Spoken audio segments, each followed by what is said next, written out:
اعوذ باللہ من الشیطان الرجیم بسم اللہ الرحمن الرحیم الحمد للہ علی ما انعم ولہ الشکر علی ما الہم والثناء بما قدم من عموم نعم ابتدأها والصبوغ علی ان اسداها وتمام منن والاها جمع عن الاحصاء عددها ونأى عن الجزاء امدها وتفاوت عن الإدراك أبدها وندبهم لاستزادتها بالشكر لاتصالها واستحمد إلى الخلائق بإجزالها وثنى بالندب إلى أمثالها ثم الصلاة والسلام على سيدنا ومولانا أبي القاسم محمد اللهم صل على محمد وآل محمد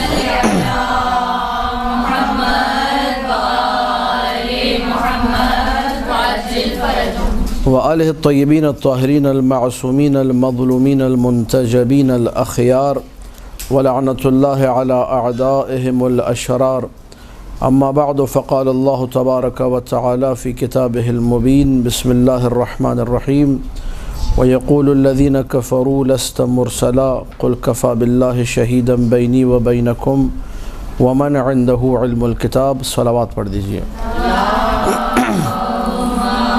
اللهم صل على محمد وآل محمد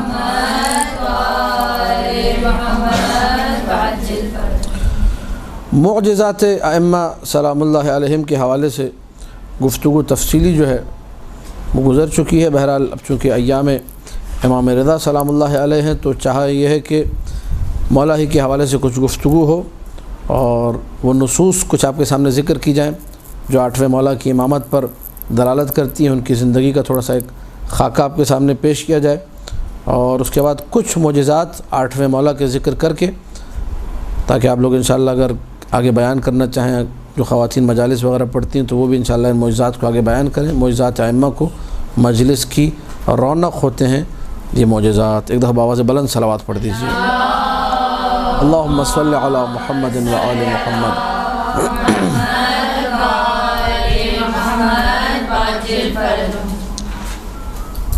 148 ہجری یا 150 یا 152 یا 153 مختلف تواریخ کے اعتبار سے، بہرحال معروف جو تاریخ وہ 148 ہجری میں امام کی ولادت ہوتی ہے۔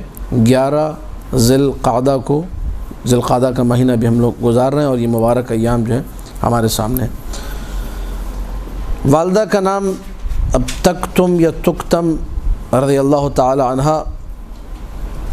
ورضوان اللہ تعالی علیہ، بعض روایات میں ہے کہ ان کا نام ام البنین تھا یا کنیت ام البنین تھی، اور تکتم جو ہے جب مولا امام موسیٰ کاظم نے ان کو خریدا تھا کیونکہ کنیز تھی یہ، اس سے پہلے ان کا نام تھا، بعد میں چینج کر کے مولا نے طاہرہ نام رکھ دیا تھا۔ تو بہرحال جب مولا جو ہے اس کنیز کو لینے کے لیے جاتے ہیں، واقعہ جو ہے کتب روایات میں موجود ہے۔ یہ خود اس میں چونکہ ہماری گفتگو یہ ذہن میں رکھی ہے، چیزیں ذکر کرنے کا مقصد صرف یہ کہ امام کی معجزاتی شخصیت کو آپ کے سامنے رکھنا، ہمارا موضوع ہی یہی ہے۔ دو نقطے والی تے سے، تے کاف ڈنڈی والی کاف، تے اور میم، تکتم۔ ہشام ابن احمد نقل کرتے ہیں کہ ایک دن ابو ابراہیم نے مجھے کہا، ابو ابراہیم ساتویں مولا کی کنیت ہے، سب سے زیادہ کنیتیں، سب سے زیادہ القاب ساتویں مولا کے ہیں کیونکہ سب سے گمبھیر زمانہ تھا، لوگ مختلف ناموں سے پکارتے ہیں تاکہ پکڑے نہ جائیں۔ ابو ابراہیم نے مجھ سے کہا صلوات اللہ علیہ کہ مصر سے ایک جو ہے بردہ فروش جو ہے آیا ہے، غلاموں اور کنیزوں کو بیچنے والا، فمض بنا الیہ، ہمیں اس کے پاس لے کر چلو۔ ہم گئے، اس نے اپنے جو غلاموں کا اور کنیزوں کا جو ایک کوٹا تھا ہمارے سامنے رکھا کہ بھئی یہ غلام ہیں، یہ کنیزیں ہیں۔ تو امام نے کسی پر بھی اظہار رضایت نہیں فرمایا، امام کو کوئی بھی ان میں سے پسند نہیں آیا۔ مولا نے کہا اس سے پوچھو کوئی اور کنیز ہے تمہارے پاس؟ اب یہ یہاں سے معجزے کو آپ لوگ ذہن میں رکھیے۔ فسألتہ، میں نے پوچھا، فقال لم يبق الا جاریۃ علیلہ، ایک کنیز ہے بیمار پڑی ہوئی ہے۔ مولا نے مجھے بھیجا تھا، میں نے جا کے پوچھا کوئی ہے؟ کہا کہ ایک بیمار کنیز ہے۔ بیمار کنیز ظاہر انسان جب خریدنے جاتا ہے کون بیمار کنیز خریدے گا؟ فترکناہ وانصرفنا، ہم نے اسے چھوڑا اور آگے بڑھ گئے۔ فقال علی، مولا نے جب مجھ سے یہ سنا کہ اس نے جواب میں یہ کہا تھا کہ ایک بیمار کنیز ہے اور یہ چھوڑ کر آگے کہا عود الیہ، تم پلٹ کر جاؤ اسی کے پاس، وابتع تلک الجاریہ، اسی کنیز کو خرید کے لاؤ، اور جو رقم وہ معین کرے اسی میں لے لینا۔ پھر بتا بھی دیا کہ وہ رقم جو ہوں گے، جب 80 دینار کہے تو اس سے بارگیننگ کرنے کی ضرورت نہیں ہے کہ نہیں تھوڑے کم کر دو۔ 80 دینار مانگے، پورے 80 دینار دینا، بغیر کسی بارگیننگ کے، بغیر کچھ کم کرائے، اور کنیز کو لے کر آ جانا۔ راوی یہ کہتا ہے جس کو مولانا نے روانہ کیا تھا کہ میں نے کنیز کو خریدا، لے کر آیا۔ پھر کچھ چیزوں کو میں اب یا شارٹ کر رہا ہوں تفصیلی ہونے کی وجہ سے۔ بہرحال جو اصل جو چیز ہے ہمارے معجزات کے حوالے سے، اس میں نمبر 1 چیز اس نے سامنے جو پیش کی تھی، ایک کنیز چھپا کے رکھی تھی، مولا کو اس کا علم تھا، یہ معجزات میں سے علم ہونا نمبر 1۔ اس کے بعد مولا کا یہ کہنا کہ جا کر اس سے کہو کہ اس کنیز کو بیچے، اور جو قیمت وہ بیان کرے اسی قیمت میں خریدنا، اور وہ تم سے 80 دینار کہے گا، اس سے زیادہ نہیں کہے گا، 80 دینار میں خرید لینا۔ یہ خود ایک معجزہ ہے کہ بعینہ ہی وہی قیمت جو اس نے ذکر کی مولا نے پہلے ہی جو ہے راوی کو بتا دی۔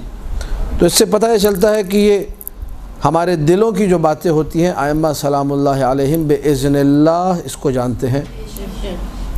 اور راوی کہتا ہے جیسا جیسا مولا نے کہا تھا بالکل ویسا ویسا ہوا۔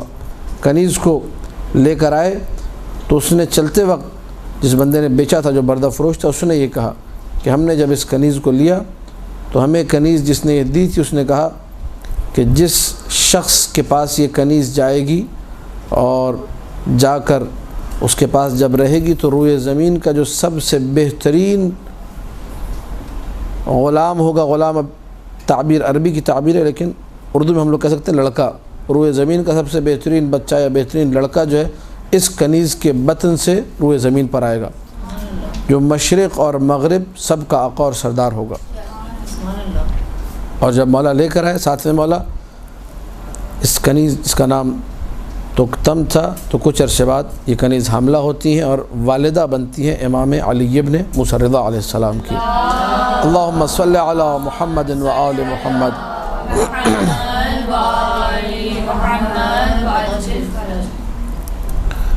پھر اس کے بعد اس میں بھی جو ہے کچھ خواب بھی ذکر ہیں، ائمہ کے خواب، اس میں بھی دقت کرنے کی ضرورت ہے، جو ہماری معجزات کی بحث سے بھی مربوط ہیں، کہ ائمہ سلام اللہ علیہم کے خوابوں میں بھی ان کے آبا و اجداد آتے تھے اور کیسے آتے تھے، اس کی بھی روایت انہوں نے یہاں پر بیان کی ہے کہ مولا نے جب کنیز کو خرید لیا، کنیز گھر آ گئی، تو اس کے بعد یہ ارشاد فرمایا، کہا کہ میں نے اس کنیز کو نہیں خریدا مگر یہ کہ امر الہی سے، خدا کا امر تھا کہ اس کنیز کو خریدا جائے۔ مولا آپ کو کیسے امر الہی ہو گیا؟ کہ آپ کسی وحی کا ادعا کر رہے، وحی کا سلسلہ تو رسول کے بعد منقطع ہو گیا؟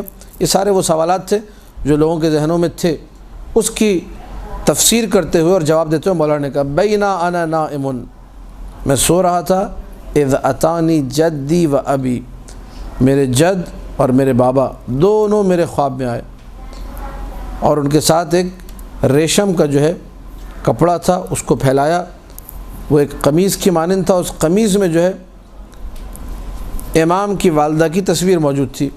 کہا کہ اے موسیٰ، ساتھ مولا کو خطاب کر کے کہا، یہ کنیز تمہاری ہوگی اور اسی کے بطن سے ایک بچہ ہوگا کہ جو روئے زمین کا بہترین فرد ہوگا، اس بچے کا نام تم نے علی رکھنا ہے، اللہ اس بچے کے ذریعے سے عدل کو، رأفت کو، رحمت کو روئے زمین پر ظاہر کرے گا۔ سعادت مند ہے وہ شخص جو اس کی تصدیق کرے، بدبخت ہے وہ جو اس سے دشمنی رکھے۔ پھر اس کے بعد تواریخ جو ہے بیان کیے کہ کس سن میں انہوں نے یہاں پر 153 ذکر کیا، 153 ہجری، اس میں جو ہے امام کی ولادت ہوئی۔ امام جعفر صادق صلوات اللہ وسلام علیہ کے اللہم صلی علی محمد و آل محمد۔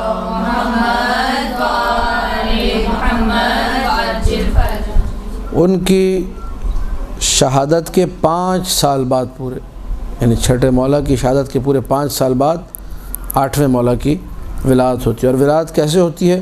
بالکل اسی طریقے سے، اسی طول، اسی جو ہے تفصیل کے ساتھ کہ جو دیگر ائمہ کے حوالے سے ہمیں ملتی ہے کہ ان کی مائیں جو ہے خون نفاس سے پاک تھی۔ یہ بہت سے لوگ اعتراض کرتے ہیں کہ شاید ہماری ولایت ان کی ولایت کی مانند، قطعاً ایسا نہیں ہے، اصلاً و ابداً ایسا نہیں ہے۔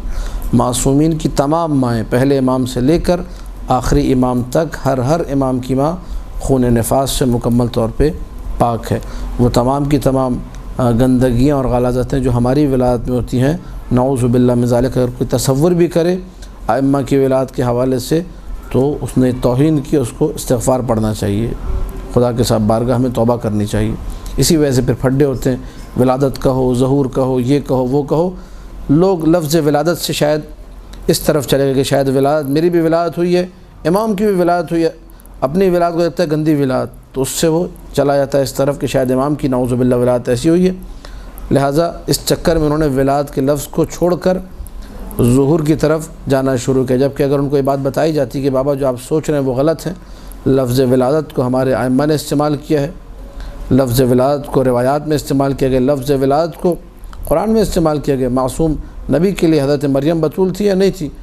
حضرت مریم بھی حیض و نفاس سے پاک تھی یقیناً روایات کے مطابق، لیکن حضرت مریم کے جب ولادت ہوتی ہے، حضرت عیسیٰ سلام اللہ علیہ والسلام علیہ یوم ولدت و یوم اموت و یوم ابعث حی، سورہ مریم میں تو کیا کہا؟ سلام ہو اس دن پر جس دن میری ولادت ہوئی۔ قرآن لفظ ولادت کو استعمال کر رہے ہیں۔ مولود کعبہ کی تعبیر زیارتوں میں موجود ہے، مفاتیح الجنان میں موجود ہے، اور کئی مقامات پر لفظ ولادت، مولود، یولد، یلد، تلد، تلدین، ساری تعبیریں موجود ہیں۔ لہٰذا لفظ ولادت میں کوئی اشکال نہیں ہے۔ اشکال آپ کے ذہن میں ہے کہ آپ اپنے آپ کو امام سے ملا دیتے ہیں لفظ ولادت کی وجہ سے کہ شاید ان کی ولادت بھی ایسی ہوگی، یہ پھڈا ہے، مشکل یہاں پر آتی ہے۔ اسی لیے انہوں نے جملہ لکھا وَكَانَتْ وِلَادَتُهُ عَلَى صِفَةِ وِلَادَتِ آبَائِهِ صلوات اللہ علیہم۔ 8ویں مولا کی ولادت بھی ویسے ہی ہوئی جیسے باقی دیگر ائمہ کی ولادت ہوتی تھی، جس طرح ان کی مائیں پاک و پاکیزہ ہوتی تھی، یہ بھی بالکل پاک و پاکیزہ اس دنیا میں ہے۔ علامہ امینی کا مشہور و معروف جملہ ہے، ان کی تقریر میں نے خود اپنے کانوں سے سنا، فرمایا کرتے تھے کہ اگر جو ہے کوئی جھوٹی سے جھوٹی روایت مجھے دکھا دے کہ امیر المؤمنین علی ابن ابی طالب کی ولادت کے بعد خانہ کعبہ کو دھویا گیا تو میں اپنا مذہب چھوڑ دوں گا، کوئی ضعیف روایت دکھا دو، کوئی کتاب میں دکھا دو۔ اس کا مطلب فاطمہ بنت اسد بھی خون نفاس سے مکمل طور پہ پاک تھی سلام اللہ علیہا۔ تو ائمہ کی تمام مائیں بالکل ایسی ہی ہیں۔ ایک دفعہ بآواز بلند صلوات پڑھ دیجئے، اللہم صلی علی محمد و آل محمد۔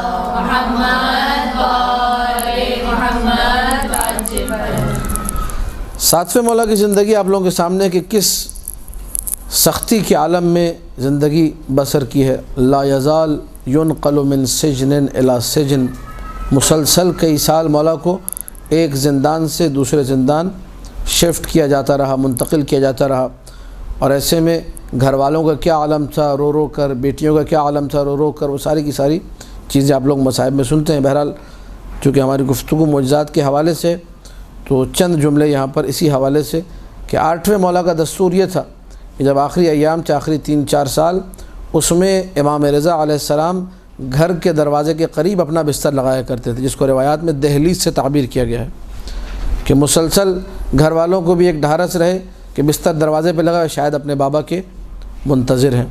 مسلسل 3 سے 4 سال یہ بستر مولا کا دروازے پر لگا رہا ہے، اور راوی کہتا ہے کہ ہم مولا کا بستر بچھایا کرتے تھے۔ ایک شب جو ہے ہم لوگ بستر بچھانے گئے لیکن دیکھا مولا موجود نہیں ہے، اور صبح کے وقت آئے، جب آئے تو احمد سے کہا، جو امام کی جو ہے جو زوجہ تھی، ان سے آ کر کہا کہ آپ کے جو چیزیں سپرد کی ہیں میرے بابا نے وہ ساری مجھے دیجیے، بس یہ سننا تھا۔ انہوں نے گریہ شروع کیا۔ یہاں بھی بہت سارے معجزات ہیں ایک کے بعد ایک، جن کی تفصیل ہمیں نہیں ملتی، لیکن ایک خلاصہ ہمارے سامنے موجود ہے۔ مدینہ کہاں اور بغداد کہاں، کافی فاصلہ ہے مدینہ اور بغداد میں، لیکن امام جو ہے جس رات کو غائب ہوتے ہیں مدینہ میں دروازے سے گھر کے، اور بستر بچھا رہتا ہے، مولا اس پہ نہیں موجود ہوتے، بعد میں جب واپس آتے بتاتے ہیں کہ اب بابا اس دنیا میں نہ رہے، لیکن سب کو کہتے ہیں کہ اس امر کو چھپا کے رکھا جائے، کسی کو بتایا نہ جائے جب تک مدینہ کے والی کو خبر نہ مل جائے۔ مدینہ کے گورنر کو جب خبر ملے گی اس کے بعد ہم لوگ اپنا سوگ منائیں گے۔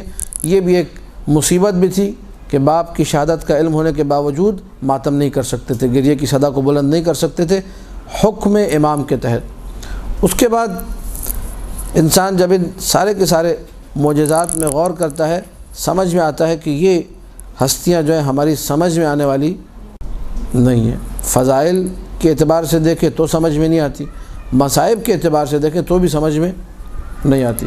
جب مولا رضا علیہ السلام جا رہے ہیں توس بلایا جاتا ہے، جب اس وقت بھی جو ہے پھر معجزاتی خبریں، معجزاتی باتیں بتا کر جاتے ہیں، تمام گھر والوں کو جمع کرتے ہیں، بٹھاتے ہیں، کہتے ہیں میری زندگی میں مجھ پہ گریہ کر لو، اب میں لوٹ کر واپس آنے والا نہیں ہوں۔ ہر ایک کو اپنے اوپر گریہ کرنے کو کہتے ہیں، اس کے بعد خداحافظ کہتے ہیں، یعنی پہلے سے خبر دے دی کہ اب میں نے واپس لوٹ کر نہیں آنا ہے۔ اس دوران جب مدینہ میں تھے، طی الارض کر کے بصرہ جانا، ان لوگوں کو خبر دینا کہ ساتھ سے مولا کی شہادت کیسے ہوئی ہے تاکہ وہ لوگ امامت میں شک نہ کریں، فریضہ تبلیغ کو ادا کرنا، تبلیغ کا سلسلہ بھی ہے، بیان احکام کا سلسلہ بھی ہے، اسی دوران معجزات کا ایک طویل و عریض سلسلہ ہے۔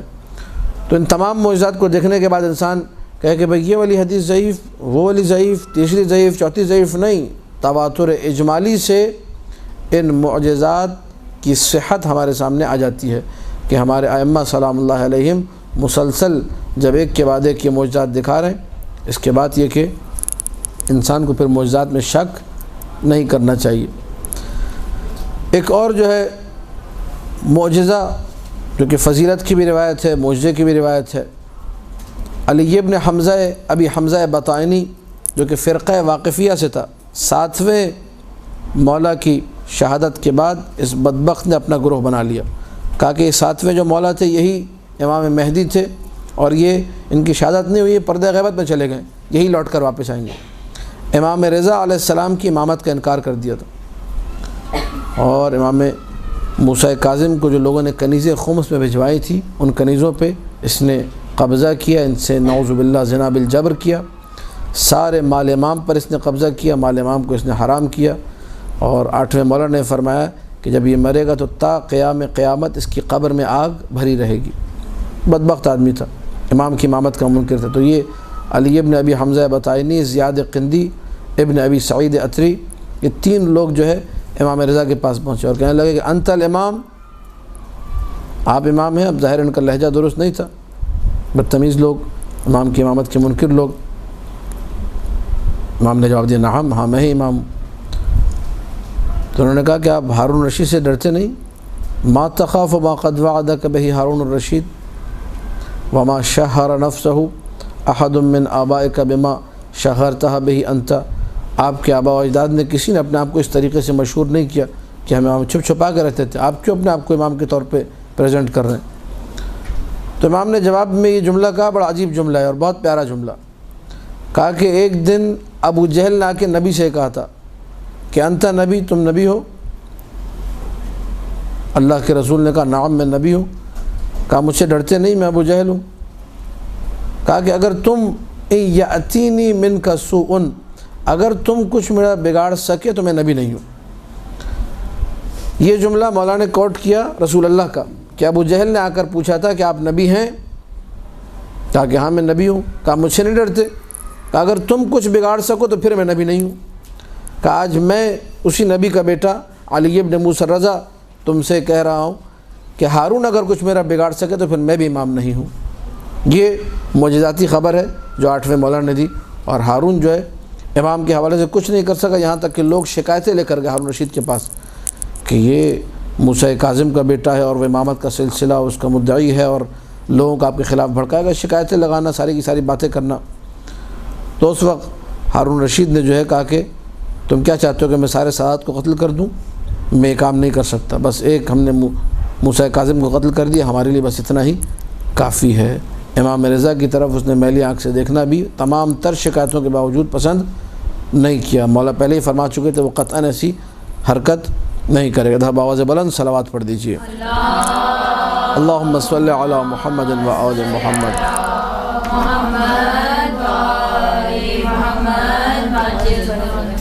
آپ لوگ معجزات سن کے پریشان تو نہیں ہو رہے؟ یہ گفتگو جو ہے سننے والی اس لیے ہے کہ ہمارے سامنے جب معجزات نہیں پڑے گئے تبھی ہم لوگ شکوک کا شکار ہوئے۔ اگر مسلسل آپ لوگ کئی معجزات سنیں گے، پھر کتابوں کی طرف رجوع کریں گے جن کتابوں میں معجزات ذکر ہیں، تو خود بخود ایک چیز آپ کے ذہن میں جو ہے اسٹیبلش ہوگی، بنے گی کہ ہمارے تمام کے تمام ائمہ جو ہے معجزات مسلسل دکھاتے تھے۔ اور میرا جو مقصد ہے دروس کا وہ صرف ایک ہے کہ کسی کے بھی ذہن میں اگر معجزے کے حوالے سے شک آ رہا ہے تو وہ شک برطرف ہو جائے۔ اگر میں اس مقصد میں کامیاب ہوں تو یہ اس درس کی کامیابی کے لیے میں سمجھتا ہوں کہ بہت کافی ہے کہ فقط شک جو ہے دور ہو جائے۔ اور معجزات اور فضائل کو پڑھنے کا ایک مقصد جو خود معصوم نے بیان کیا ہے وہ یہی ہے۔ فضائل کیوں پڑھے جائے؟ کہا کہ شک کو دور کرنے کے لیے۔ معجزات کیوں پڑھے جائیں؟ شک کو دور کرنے کے لیے۔ انشاءاللہ موقع ملے تو احتجاج طبرسی سے آپ کو یہ روایت بھی سناؤں گا کہ معصوم نے فرمایا معجزات اور فضائل وغیرہ جو ہوتے ہیں وہ اس لیے ہوتے ہیں تاکہ شکوک و شبہات مکمل طور پہ لوگوں کے دور ہو جائیں، ختم ہو جائیں۔ راوی ہے ایک حسن ابن علی وشا، یہ کہتا ہے کہ ایک دن میں امام رضا علیہ السلام کی زیارت کے لیے گیا تو میرے مولا نے کہا کہ کل شب میرے بابا میرے پاس تھے اور انہوں نے مجھے پریشان پایا، انہوں نے مجھے دیکھا کہ میں گریہ کر رہا ہوں، تو کچھ نیند میں انہوں نے مجھ سے کہا، یہ جملہ کہا مولا نے۔ اب یہاں پہ پھر ایک بہت بڑا میسیج بھی آپ لوگوں کے لیے، ایک بہت بڑا پیغام بھی ہے، اور یہاں بھی ہم معصوم جیسے نہیں ہیں، نہ ان جیسے بن سکتے ہیں کبھی، نہ قیاس ممکن ہے، نہ ملایا جا سکتا ہے۔ ثم قال صلوات اللہ علیہ۔ دیکھیے مختصر سی روایت ہے لیکن کتنا بڑا میسیج ہے۔ اس روایت میں یہ بھی نہیں بیان کیا کہ میں کیوں پریشان تھا، یہ بھی نہیں بیان کیا کہ میرے بابا نے کیا کہا، صرف ایک جملہ، میرے بابا میرے پاس تھے، میں بڑا پریشان تھا اور میری پریشانی کو میرے بابا نے دیکھا تو رات میں مجھ سے کچھ کہا۔ اس کے بعد ایک جملہ کا کہا، نومنا و یقظتنا بمنزلۃ واحدہ۔ اگر ہو سکے تو 8ویں مولا کا جملہ آپ لوگ لکھ لیجئے اپنی ڈائریز میں کہ 8ویں مولا نے یہ فرمایا، نومنا و یقظتنا بمنزلۃ واحدہ، کہ ہم جو معصومین ہیں سلام اللہ علیہم اجمعین، ہماری نیند اور ہمارا جاگنا ایک ہی حکم رکھتا ہے، بمنزلہ واحدہ ہے۔ میں اور آپ جن کی نیند میں اور جاگنے میں فرق ہوتا ہے، اما معصومین کی نیند میں اور جاگنے میں کوئی فرق نہیں ہے۔ یعنی جس طریقے سے اگر ہم لوگ جاگتے ہوئے پریشان ہو اور کوئی آ کر ہمیں سہارا دے، ایسی باتیں کرے جس سے جو ڈھارس بن جائے، ویسے ہی اگر معصوم کے ساتھ نیند میں ہو تو بالکل وہی حکم رکھتا ہے۔ پھر اس کے بعد ایک مشہور و معروف معجزہ ہے جو پڑھا جاتا ہے اکثر، یہاں بھی عیون المعجزات میں بھی موجود ہے اور منتہی الاعمال میں بھی موجود ہے، اور جتنی تقریباً مدینۃ المعاجز ہے، دیگر معجزات کی کتابیں، وہاں آپ کو مل جائے گا۔ یہ حبیب نباجی کہتا ہے کہ میں نے ایک رات خواب میں رسول اللہ کو دیکھا اور وہ نباج پہنچے ہوئے تھے۔ نباج ایک علاقے کا نام ہے، ایک جگہ کا نام ہے۔ وہاں جو ہے مسجد میں رسول اکرم موجود تھے جہاں حاجی آ کر رکا کرتے تھے، ہر سال حاجیوں کے راستے میں یہ مسجد پڑا کرتی تھی۔ میں رسول کے پاس گیا، میں انہوں نے سلام کیا، ان کے سامنے جا کر کھڑا ہو گیا، دیکھا کہ ایک کھجور ہی کی چھال سے بنا ہوا ایک طبق تھا، ایک برتن تھا، اس میں کھجور تھے، مدینہ کے کھجور، سیحانی کھجور ان کو اس لیے کہا جاتا ہے کہ ایک درخت تھا کھجوروں کا جو رسول اللہ کو دیکھ کے پکارا تھا اور رویا تھا، اس نے گریہ کیا تھا۔ سیحا کہتے ہیں رونے کو، گریہ کرنے کو۔ تو اس درخت کے جو کھجور تھے وہ بڑے مشہور ہوئے، بعد میں ان کو کہا گیا تمر سیحانی۔ وہ رکھے ہوئے تھے، بڑے خوشبودار، بڑے بہترین، بڑے مزیدار، مزے کے کھجور، کھا کے جن کو مزہ آ جائے۔ اللہ کے رسول نے جب مجھے اس طریقے سے کھڑے ہوئے دیکھا تو ایک مٹھی جو ہے کھجوروں کی بھری اور کہا کہ یہ کھجور تم لے لو۔ میں نے گنا ان کھجوروں کو، کتنے کھجور دیے اللہ کے رسول نے مجھے، تو 18 کھجور تھے وہ۔ اور میں نے اپنی طرف سے تعویل کی۔ اب خواب کی تعویل کرنا ہر ایک کا حق نہیں ہے، یہ پورا ایک علم ہے، خواص ہی جانتے ہیں اس علم کو، ہر ایک کو نہیں کرنا چاہیے یہ کام۔ تو جب میں نے 18 کھجوریں لی، میں نے اپنی طرف سے تعویل کی کہ خواب میں اللہ کے رسول نے مجھے 18 کھجوریں دیے، اور کھجور جو ہے وہ مزے کی چیز ہے اور عیش کرنے کی چیز ہے، کھاؤں گا پیوں گا عیش کروں گا۔ تو میں نے تعویل کی، تعبیر خواب کی یہ نکالی کہ اس کا مطلب میں 18 سال اور جیوں گا، یہ میں نے خود سے تعبیر نکالی۔ پھر کہتا ہے کہ 20 دن جب گزر گئے تو میں اسی جگہ پہنچا جو میں نے خواب میں دیکھی تھی۔ لوگوں نے بتایا کہ بھئی مدینہ سے امام رضا علیہ السلام تشریف لائے ہوئے، اور اسی مسجد میں، نباج کی اس مسجد میں جہاں سے حاجی گزرا کرتے تھے، وہاں 8ویں مولا رکے ہوئے ہیں، اور لوگ دوڑ دوڑ کر جوق در جوق مولا سے ملنے جا رہے ہیں، زیارت کرنے جا رہے ہیں۔ میں بھی بھاگتا ہوا گیا۔ میں تو مجھے یاد آیا کہ خواب میں جس جگہ پر اللہ کے رسول بیٹھے تھے بعین ہی اسی جگہ پر 8ویں مولا تشریف فرما ہے۔ وہ چٹائی مجھے یاد آئی فوراً مولا کو دیکھنے کے بعد کہ جس چٹائی پر امام رضا بیٹھے ہیں تو وہی چٹائی جس پر خواب میں نے رسول اللہ کو بیٹھے ہوئے دیکھا تھا۔ تعجب کی بات یہ کہ جو کھجوروں کا طبق، جو کھجوروں کی ایک برتن جو تھا، کھجوری کی چھال سے بنا ہوا جو ایک برتن تھا کھجور کے درخت کی، وہی برتن وہی طبق آقا کے سامنے رکھا ہوا ہے، اور کھجور بھی وہی تمر سیحانی جنہیں کہا جاتا ہے اس میں موجود ہے۔ میں نے آگے بڑھ کے سلام کیا، میرے سلام کا 8ویں مولا نے جواب دیا اور مجھے اپنے قریب بلا لیا۔ قریب بلانے کے بعد اس برتن میں اپنا ہاتھ ڈالا، ایک مٹھی بھر کے مجھے دے دیے، کہا کہ میں نے گننا شروع کیا، جب گنا تو پورے 18 تھے، 18 کھجور۔ تو میں نے کہا زدنی منہ یا ابن رسول اللہ، کچھ اور دے دیجئے، تھوڑے سے بڑھا دیجئے۔ فقال صلوات اللہ علیہ لو زاد رسول اللہ لزدناک، اگر میرے جد رسول نے زیادہ دیے ہوتے تو میں بھی دے دیتا، جب رسول نے نہیں دیے۔ اب دیکھیے یہ سارا کا سارا ماجرا کہاں ہوا ہے؟ خواب میں ہوا ہے۔ ایک شخص نے اپنے گھر میں خواب دیکھا ہے، وہ سارا کا سارا خواب، اس خواب میں کیا ہوا ہے 8ویں مولا کو پتہ ہے۔ 8ویں مولا نے اسی خواب کا صرف اشارہ کہ اگر میرے جد رسول اللہ نے تمہیں زیادہ دیے ہوتے تو ہم بھی۔ یہ ایک واقعہ نہیں ایسا کہ آپ کہیں کہ بھئی ایک واقعہ، ایسے آپ کو سینکڑوں واقعات ملیں گے۔ اور پھر یہ جملہ دہراؤں کہ جو ہم تک پہنچا ہے وہ کم، جو معجزات ہم تک نقل ہوئے وہ کم ہیں۔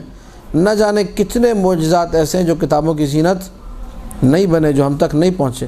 لہذا تواتر اجمالی کے ساتھ اس قسم کے معجزات جو ہے ہمارے پاس موجود ہیں۔ ان معجزات میں شک کرنا جو ہے اپنے دین میں شک کرنے کے مترادف ہے۔ ایک دفعہ پھر سے صلوات پڑھ دیجیے۔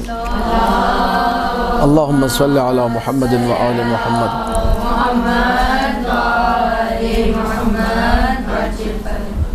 ریان ابن سلت ہے ایک شخص، کہتا ہے کہ میں نے سوچا کہ میں عراق کی طرف جاؤں اپنے کسی کام کے حوالے سے، تو مدینہ میں تھا، کہا کہ چلو امام رضا علیہ السلام کو ملتا ہوں، ان سے خداحافظ کرتا ہوں، میرے وقت کے امام ہیں۔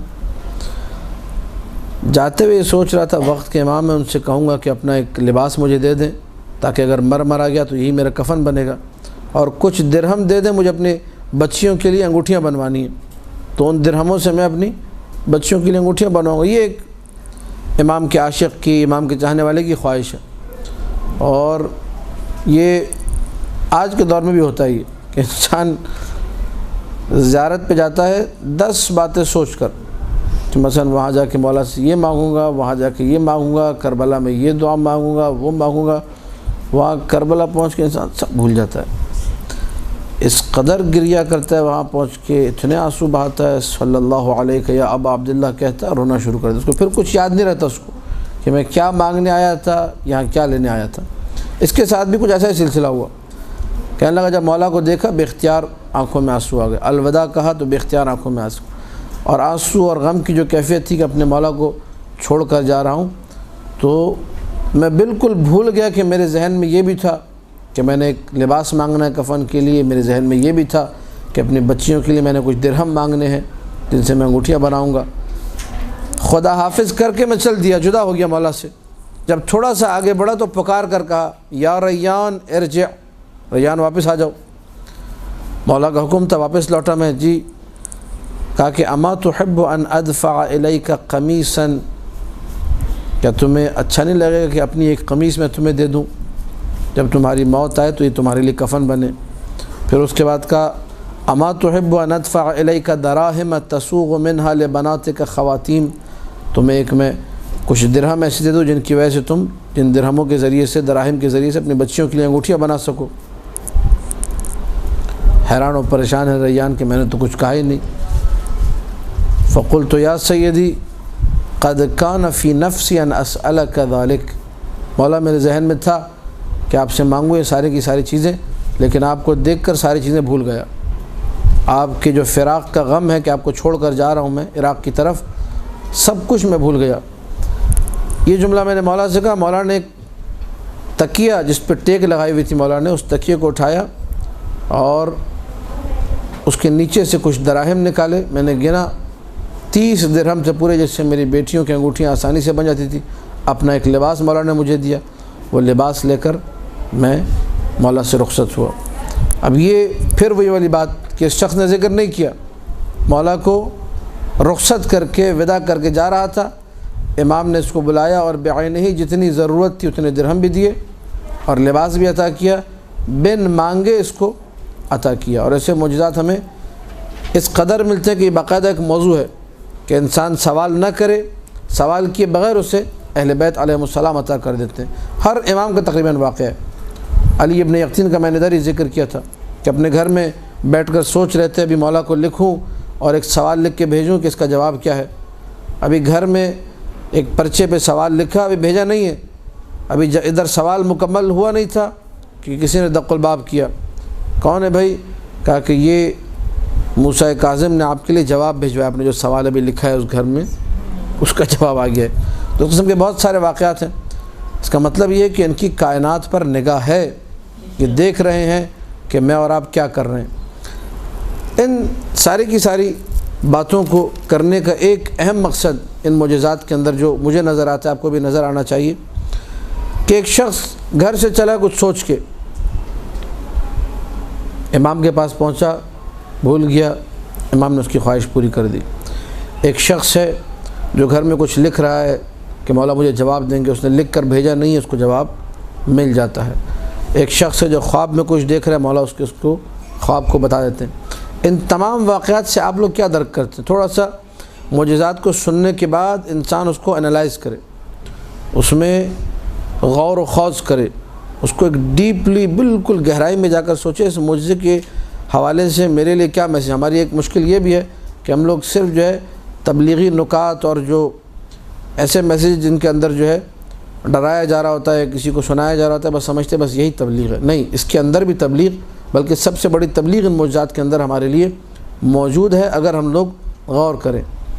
ایک میسیج، بہت سارے میسیجز اس میں بیان ہو سکتے ہیں، لیکن ایک میسیج جو ہے وہ یہ کہ جب یہ سارے کے سارے ائمہ اپنے دور میں موجود لوگوں کے احوال پر اتنے نگاہ رکھتے تھے کہ خواب میں ایک شخص گھر میں کچھ دیکھ رہا ہے، اس پہ نگاہ ہے، سوچا اس پہ نگاہ ہے، پریشانی اس پہ نگاہ ہے، بیماری اس پہ نگاہ ہے، مشکلات اس پہ نگاہ ہے۔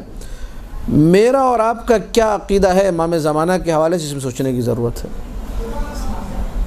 کہ کیا ہم لوگوں نے کبھی توسل کیا امام زمانہ صلوات اللہ وسلام علیہ سے جو وقت کے امام ہیں؟ اللہم صلی علی محمد و آل محمد، اللہم صلی علی محمد و آل محمد۔ ہم لوگ کتنا اپنی مشکلات میں اپنے وقت کے امام کو پکارتے ہیں، کتنا ہم لوگ جو ہے یہ سوچتے ہیں کہ گھر میں اگر میں کچھ غلط سوچ رہا ہوں یا سوچ رہی ہوں یا کوئی غلط حرکت کر رہا ہوں یا کر رہی ہوں یا کسی غلط سمت اگر میں جا رہا ہوں یا جا رہی ہوں، امام کی نگاہیں موجود ہیں۔ انسان یہ نہ سوچے کہ ایک لمحے کے لیے کوئی میرے سر پر موجود نہیں ہے، میں بلا وارث نہیں، ہمارا وارث وقت کا امام جو ہے ہمارے سروں پہ موجود ہے۔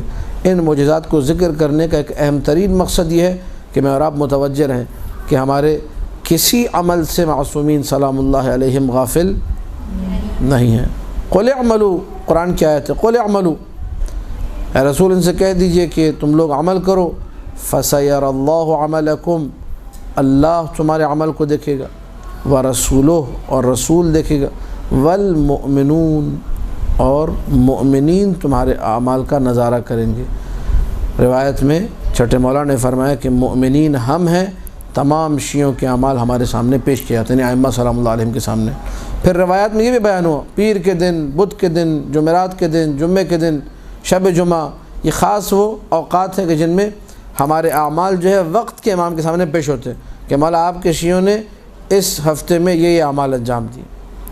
اب انسان صرف اگر اس چیز کو ذہن میں رکھے، بہت بڑی، جیسے میں سمجھتا ہوں کہ انسان کی کامیابی کی ایک راہ متعین ہو جائے گی اگر وہ صرف اس بات کو ذہن میں رکھے کہ میرے اعمال جو ہیں امام زمانہ کی نگاہ میں، اور اس پیر کو، اس بدھ کو، اس منگل کو، اس جمعرات کو یہ اعمال پیش ہوں گے مولا کی بارگاہ میں، اگر غلط کروں گا تو میں شرمندہ ہوں گا، اور اگر نہیں شرمندگی کا احساس نہیں ہے تو پھر ہمیں اپنے ایمان میں شک کرنا چاہیے کہ ہم مومن بھی ہیں یا مومن نہیں ہیں۔ ایک دفعہ بآواز بلند صلوات پڑھ دیجیے۔ اللہم صلی علی محمد و آل محمد۔ اب یہاں ظاہر ہے کہ ایک معجزات کا جیسے کہا جائے ایک انبار ہے، اس کتاب میں بھی تفصیل کے ساتھ کئی صفحے پر معجزات جو ہے موجود ہیں۔ آپ لوگوں کے سامنے چند معجزات میں نے ذکر کیے، ابتدائے امامت سے لے کر بلکہ اس سے پہلے اور آخری وقت تک، حتیٰ کہ امام کی شہادت ہو گئی اس کے بعد تک امام کے معجزات جاری و ساری ہیں، یہاں تک کہ آج بھی امام رضا علیہ السلام کے حرم سے مسلسل جو ہے معجزات ظاہر ہو رہے ہیں۔ کائنات جو ہے ان کی بارگاہ میں جاتی ہے، اپنی تمام مشکلات کو حل کروا کے آتی ہے۔ ایک معجزہ ذکر کر کے اپنی گفتگو کو تمام کروں گا، پھر آپ لوگوں کے اگر کوئی سوالات ہوئے تو ان کو سنیں گے انشاءاللہ۔ اور اس معجزے کو ذکر کرنے کا بھی ایک مقصد ہے، پھر اسی سوال کی طرف ناظر ہونا، اس سوال کا جواب دینا کہ لوگ کیا کرتے ہیں، لوگ کیا کرتے ہیں آپ اس کو مد نظر نہ رکھیے۔ آپ یہ دیکھیے کہ آپ کا عقیدہ کیا ہے، آپ کس عقیدے سے معجزے کو سن رہے ہیں، کس معنویت کے ساتھ سن رہے ہیں، اہل بیت پر آپ کا اعتقاد کیا ہے۔ بیچ میں ممکن ہے کچھ چیزیں ایسی ہوں جو کہ قابل ہضم نہ ہوں، ممکن ہے کچھ چیزیں ایسی ہوں کہ جو کہ آپ کو سمجھ میں نہ آئے، مجھے سمجھ میں نہ آئے، بہت ساری چیزیں ہو سکتی ہیں، لیکن جب آپ ایک اچھے عقیدے کے ساتھ، ایک اچھے بلیف کے ساتھ، ایک اچھے فیتھ کے ساتھ آگے بڑھیں گی تو آپ دیکھیں گی کہ ہمارا جو عقیدہ ہے معجزات ائمہ سلام اللہ علیہم پر، یہ وہ عقیدہ ہے کہ جس میں کسی بھی قسم کا شک جو ہے وہ قابل قبول نہیں ہے۔ ایک شخص ہے وہ کہتا ہے کہ میں زیارت پہ چلا، 8ویں مولا کی زیارت پہ، خدا ہم سب کو یہ زیارت نصیب کرے۔ تو اس زمانے کی بات ہے کہ جب لوگ جایا کرتے تھے زیارت پہ اور پیدل جایا کرتے تھے یا گدھوں پہ، گھوڑوں پہ، خچروں پہ، اونٹوں پہ جایا کرتے تھے۔ اس وقت آج کل کی طرح بائی روڈ کا سفر مثلا بسز وغیرہ ہیں آج کل، یا ہوائی جہاز آ گیا ہے، ٹرینیں آ گئی ہیں، وہ ساری چیزیں اس وقت موجود نہیں تھی۔ تو ایک زیارت کے لیے مثلا اگر انسان کو کرنی ہے تو کئی مہینے سفر کر کے پہنچتے تھے۔ تو نہ جانے کہاں سے چلا، پھر رستہ اس کا ایسا تھا کہ گھومتا پھرتا ہوا یہ شیراز پہنچا۔ شیراز میں ایک کاروان سرا میں وہاں رکا ہی، اور وہاں جب لوگوں کو پتہ چلا شیراز کے کہ یہ قافلہ جو ہے مشہد رضا سلام اللہ علیہ جا رہا ہے زیارت کے لیے، تو وہاں ایک نابینا شخص آیا۔ اس نے آ کر مجھ سے کہا زائر سے کہ تم لوگ زیارت کے لیے جا رہے ہو، میں نابینا ہوں، وہاں سے امام رضا کی قبر کی تھوڑی سی مٹی لے آنا، میں اپنی آنکھوں سے لگاؤں گا اور مجھے شفا مل جائے گی۔ اب یہ شخص جو کہ اپنی آنکھوں کی نابینائی کو، ایک عیب کو دور کرنے جا رہا ہے، کس سے؟ قبر رضا کی مٹی سے، اور اس کا عقیدہ ہے کہ یہ میری آنکھیں شفایاب ہو جائیں گی، میری نابینائی دور ہو جائے گی۔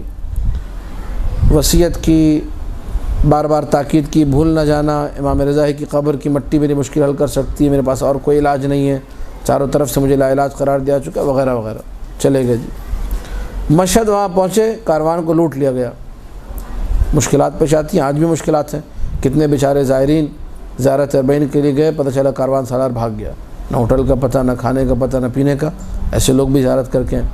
وادی السلام میں ہزاروں کی تعداد میں افراد ایران سے آئے تھے زیارت کے لیے، بم دھماکہ وہ سارے کے سارے شہید ہو گئے تھے۔ کتنی مشکلات ہوتی ہیں زیارت کے لیے، مشکلات ہیں اپنی جگہوں پر ہیں، لیکن یہ کہ ان تمام تر مشکلات کے باوجود ہم نے زیارت کو ترک نہیں کرنا۔ زیارت ایک تجدید عہد ہے امام کے ساتھ، لہذا پہنچے، بہرحال سب کچھ لوٹا کر پہنچے امام کی بارگاہ میں۔ زیارت وغیرہ کی اب ظاہر ہے جس پر حملہ ہو، ڈاکو حملہ کر دیں، سامان چھین لیں، درہم و دینار چھین لیں، پیسے سارے چھن گئے، اس کے بعد انسان کو کہاں یاد رہتا ہے کہ مثلا 1 مہینے پہلے کس نے دعا کے لیے کہا تھا۔ ٹھیک ہے، ہم لوگوں کا تو عالم یہ کہ 2 دن پرانی بات ہم لوگوں کو یاد نہیں رہتی، تو 1 مہینے پہلے بات وہ بھی اس عالم میں کہاں یاد رہتی، تو اس کو کچھ بھی یاد نہیں رہا۔ بہرحال زیارت مکمل کی، 8ویں مولا کی بارگاہ میں حاضر، امام رؤوف کی بارگاہ میں زیارت مکمل کر کے قافلہ واپس چلا۔ اسی مقام پر کئی مہینوں بعد پہنچا، 4-5 مہینے بعد شیراز پہنچا قافلہ۔ جب شیراز قافلہ پہنچا تو وہی نابینا کو پتہ چلا کہ یہ وہی قافلہ ہے جس میں نے ایک شخص کے حوالے یہ کام کیا تھا۔ وہ دوڑتا ہوا آ گیا اور کاروان سرا میں پہنچ کر کہا کہ وہ شخص کہاں ہے، کہا کہ وہ فلانا کمرے میں، وہاں پہنچا، میرے لیے قبر کی مٹی لے کر آئے۔ اب اس کو یاد آیا کہ یہ تو وہی نابینا ہے جس نے مجھ سے اتنے مہینے پہلے کہا تھا قبر کی مٹی لے کر آنا۔ تو اب اس نے سوچا کہ اگر اس کو میں کہہ دوں کہ نہیں لے کر آیا اور ہمیں لوٹ لیا گیا تو بڑی بری بات ہو جائے گی، اس کو شرم آئی منع کرتے ہوئے۔ اس نے کہا ہاں لے کر آیا، بس آپ بیٹھیے میں نکال کے دیتا ہوں آپ کو۔ اس کے بعد اس زمانے میں چکنی مٹی اور بھوسے سے اس کا پلستر بنایا جاتا تھا، کاہو گل کہتے ہیں فارسی میں اس کو۔ وہ پلستر جو دیوار پہ لگا ہوا تھا اس کو اس نے تھوڑا سا بیٹھے بیٹھے اور آپ خیریت سے ہیں، طبیعت ٹھیک ہے آپ کی، کھرچنا شروع کر دیا۔ وہ جو مٹی تھی جس میں کچھ بھوسا لگا ہوا تھا، کچھ مٹی، اس مٹی کو کھرچ کے اس نے ایک کاغذ میں لپیٹ کے دیا، کہا کہ یہ خاک قبر رضا سلام اللہ علیہ ہے۔ اس نے کہا آپ کا بہت بہت شکریہ، رونے لگا، لے کر چلا اس مٹی کو، فوراً اپنے قریب جو اس کا گھر تھا وہاں جا کر لیٹا، وضو کر کے اس نے اس مٹی کو اپنی آنکھوں پہ لگایا۔ تھوڑی دیر بعد روتے ہوئے آیا کہ مجھے خاک قبر رضا سے شفا مل چکی ہے، میری آنکھیں واپس آ چکی ہیں۔ اللہم صلی علی محمد و آل محمد، السلام علیکم یا غریب الغرباء۔ یہ ایک دیوار کی مٹی ہے، یہ خاک قبر رضا نہیں ہے یہ، لیکن یہ کہ جس نے لگایا اس نے عقیدے سے لگایا، جس نے دیا اس نے بھی محبت سے دیا کہ بیچارے کا دل ٹوٹ جائے گا، مومن ہے، امام رضا سے محبت کرتا ہے۔ آنکھوں کو کیا ملی؟ شفا مل گئی۔ کہاں سے شفا ملی؟ ان کی نسبت سے شفا ملی، کیونکہ یہ مٹی وہ مٹی نہیں ہے۔ اب کتنے معجزات ہیں جو دنیا میں ظاہر ہوتے ہیں، لیکن کس کی برکت سے ہوتے ہیں؟ ائمہ کی برکت سے۔ لہٰذا اگر آپ کو بتایا جائے جی فلانا امام بارگاہ میں معجزہ ہو گیا، فلانا گھر میں معجزہ ہو گیا، معجزے پہ شک نہ کریں، ہاں معجزے پہ انسان شک، لیکن یہ کہ وہ تفصیلی گفتگو اب جو کر چکا اس کو ذہن میں رکھے انسان، کہ کام خراب نہ کرے، مؤدب رہے، اہل بیت نے جو ادب سکھایا اس ادب کے ساتھ چلے، ائمہ سے اپنی محبت کو بڑھاتا جائے ان معجزات کو سن کر۔ جس قدر انسان معجزات کو سنے گا اس قدر اس کا ایمان قوی ہوگا۔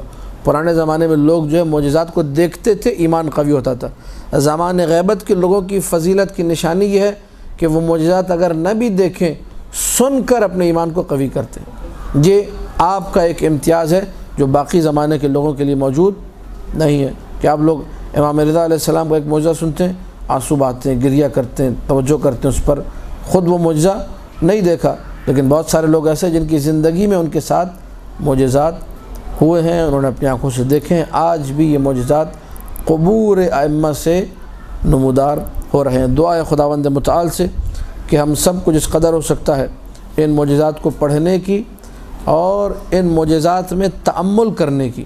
میں آخر میں اس دعا میں بھی گزارش کروں گا آپ خواتین سے، میرے علم ہے بہت ساری آپ میں سے مجالس پڑھتی بھی ہیں، آگے جو لیکچرز وغیرہ بھی دیتی ہوں گی، تو گزارش اتنی ہے کہ معجزات میں غور و فکر کریں، تأمل کریں۔ معجزات کے اندر بڑے بڑے پیغامات ہیں، ہمارے ایمان کو قوی کرنے کے لیے بڑی بڑی اشیاء موجود ہیں۔ بار اللہ تجھے واسطہ محمد و آل محمد کا ہم سب کو ان معجزات میں تأمل کرنے کی توفیق عطا فرما۔ تجھے واسطہ محمد و آل محمد کا ہم سب کے علم و عمل و تقوی میں اضافہ عطا فرما۔ امام زمانہ صلوات اللہ علیہ سے خاص طور پر متوسل ہونے کی توفیق عطا فرما۔ جس قدر ہو سکتا ہے سرکار امام زمانہ کی خوشنودی کے لیے اعمال بجا لانے کی توفیق عطا فرما۔ امام زمانہ کی محبت عطا فرما۔ بار اللہ ہماری غفلتیں، ہماری حماقتیں، ہماری نادانیاں ان کو ہم سے دور فرما۔ آل محمد کی خدمت کرنے کی توفیق عطا فرما۔ سرکار حجت کے ظہور میں تعجیل فرما۔ ہم سب کو ان کے اعوان و انصار میں شامل ہونے کی توفیق عطا فرما۔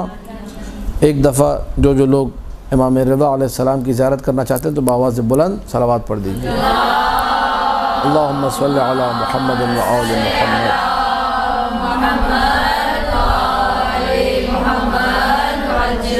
برحمتك يا أرحم الراحمين وصلى الله على محمد وآله